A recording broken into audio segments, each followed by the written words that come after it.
nga ba at natural para sa marami sa atin ang magsinungaling? Kaya nga raw ba napakahirap linisin ang ating lipunan? Don't lie to me, magsabi po tayo ng tapat.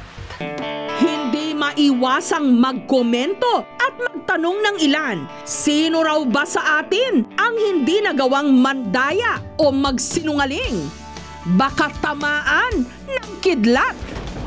Baka na! Ito, malapit na ako, malapit na. I'm Zane, 16 years old. Single and available. Hindi mo na ako makaka-uwi ngayon. May gagawin kasi kaming school project. Baka mag-overnight ako sa classmate ko ngayon. Para patunayan yan, nag-survey kami sa 100 katao. Naranasan na ba nilang mangopya sa klase? Oo naman. Like, halimbawa, tatanong sa katabi. Once a friends of 4 para malaman namin, di ba? Pasahan kami ng sagot. Hindi ako nandaya. Siyempre. Pati ang ilang personalidad hindi nakaligtas sa aming interrogation. Gusto pa nun, di ba, yung kakalabitin mo yung seatmate mo, tapos kunyari may ipapasa sa'yo. Madalas. Ay, excuse me, naiihipo ako. Inaamin ko. Sa kabuuan ng aming pagtatanong, survey says 77 out of 100 ang umaming minsan na silang nangopya o nandaya sa klase. Pero nag-guilty naman daw sila sa kanilang ginawa. Nag-guilty. Parang hindi ka komportable kasi kopya lang sagot mo eh. Papakahirap yung katabi mo tapos ikaw, papasa ka lang ng ganon-ganon lang. Sa totoo lang, sari-sari raw talaga ang dahilan para mag-tell a lie ang isang tao.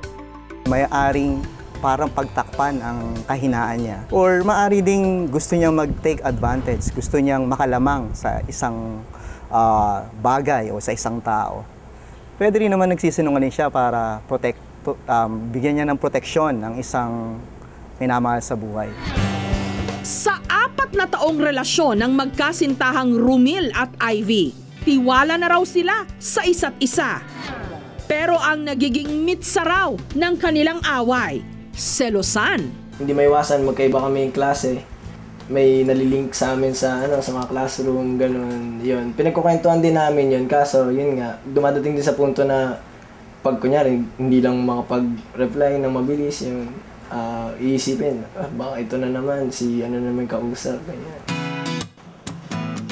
Handa naman daw si Ivy na gawin ang lahat para patunayang siyang tapat kahit magpa-lie detector test pa raw sila. Ang magpapa-lie detector test, kakabitan ng rubber tubing sa tiyan at dibdib para sukatin ang kanyang paghinga. Kapag irregular daw kasi ang paghinga o breathing pattern, posibleng nagsisinungaling ito. Ang dalawang daliri naman, kakabitan ng metal plate para sukatin ang pagpapawis nito. Kapag hindi raw kasi normal ang dami ng pawis habang sumasagot, maaring nagsisinungaling din daw siya. Samantalang ang kaliwang braso, kakabitan ng strap para sukatin ang bilis ng tibok ng pulso at blood pressure. Kapag sobrang bilis daw ang pulso at bigla ring tumaas ang blood pressure, posible raw na hindi siya nagsasabi ng totoo. Paalala lang po, hindi garantisado ang resulta ng lie detector test. Maaari rin itong magkamali. Sa actual examination, dito na tayo nagtatali kung talagang bang may abnormal na reactions or wala. Ilang sandali pa, nagsimula na ang interrogation kay Ivy. Wala na. Habang si Rumil, kabadong naghihintay sa labas ng testing room. Matapos ang pag-uusig, ipinaliwanag na sa magkasintahan ang naging resulta. Ito yung kinalabasan ng examination ni Ivy kanina. So far, truthful ang subject natin. First question ko sa kanya na, at present, may feelings ka pa ba sa guy na nakilala mo nung nagkatampuhan kayo ni Mel? So kung makikita nyo, maganda ang chart tracings niya. Okay? May mga times sa paghinga niya, talagang napipigilan siya. Sa blood ay halos parehas din. Next question natin is, hanggang ngayon, may special ka ba nararamdaman sa guy na nakilala mo nung nagkatampuhan kayo ni Mel? Ito may suppression, ito minimal lang, ito masyado malaki. Masyado nang malayo yan. So, hindi namin kina-consider na yan. Okay? Thank God na truthful naman dahil yun naman talaga yung totoo. Napatunayan ko na yun nga, wala na siya talagang nararamdaman dun sa guy na yun. So, relieved na.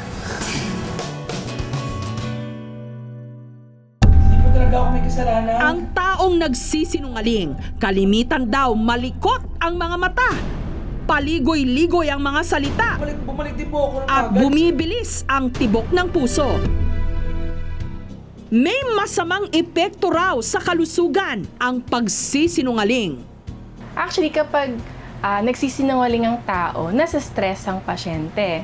So kapag nasa-stress ang patient, bumababa rin ang immune system pag sobra-sobra kang stress. Kapag mababang immune system mo, prone kang magkaroon ng mga infeksyon, no? So sabihin, mabilis kang magkasakit, no?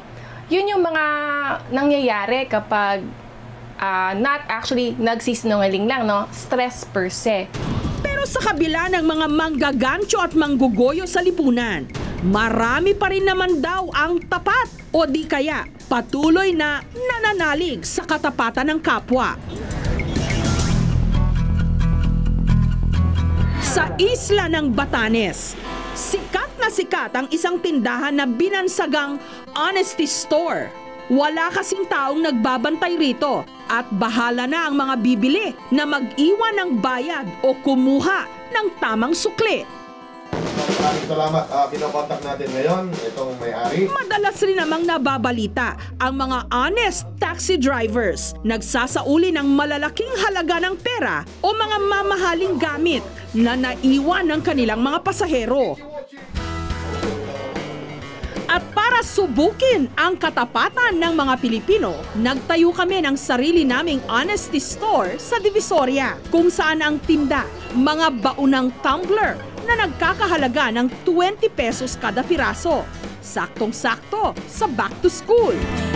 Wala silang kamalay-malay. May hidden camera na nakabantay sa tindahan. Magbabayad pa rin kaya ng tama ang mga Pinoy? O matutokso lang silang kumuha ng hindi nagbabayad? O kaya naman magbayad ng kulang? Makalipas ang ilang oras, sa 40 tumbler na nasa aming maliit na tindahan, 15 ang nabenta at lahat ng kumuha nito, aba, nagbayad sa tamang halaga. Kung ang eksperimentong ito ang pagbabatayan, mukhang marami pa rin tayong mga kababayan na talaga namang tapat at mapagkakatiwalaan. Sa isang survey naman na isinagawa ng Reader's Digest magazine noong 2011, nag-iwan sila ng mga cellphone sa iba't ibang pampublikong mga lugar sa pinakamataong mga syudad sa buong mundo. Kabilang na ang Metro Manila. Lumabas na sa top 10 most honest cities in the world, sa maniwala kayo't sa hindi. Number 5 ang Maynila. 24 sa 30 cellphones ang naibalik sa kanila. Si Bobby, hindi niya tunay na pangalan. Kahit katabi na raw niya ang tukso, sa awa raw ng Diyos na paglalabanan niya ito. Si Bobby kasi humahawak ng mahigit kalahating milyong pisong cash araw-araw. Trabaho niyang ihulog sa bangko ang kita ng money transfer company na kanyang pinagtatrabahuhan. Pero kahit nagigipit din daw siya sa pera, ni minsan daw hindi niya naisipang itakbo ang perang hindi naman sa kanya. Hindi ka po kasi magawang yung bang tipong aangat ako or giginhawa nga po ako, pero yung iba naman may masasagasaan naman na maghihirap naman sa kapalit ng kaginawaan ko, wag na lang. Mas mahina po yung sariling sikap. Kahit sa mga pagkakataong nakasanla raw ang kanyang cellphone, digicam o ATM, mas pipiliin pa raw niyang mabaon sa utang kaysa masira ang pangalan niya nang dahil lang sa pera. Para sa akin kasi mabilis lang yung karma. At naniniwala din ako sa good karma. For every good deeds, may ibabalik din naman ni God yun. Honesty is still the best policy. Oo Oo nga't maraming tukso sa mundo na nagtutulak sa ating magsinungaling o mandaya. Pero sa bandang huli, simple lang ang batas ng buhay. Ang tama, tama. Ang mali, mali. Pagbali-baliktarin man ang mundo, yan ang hubad na katotohanan.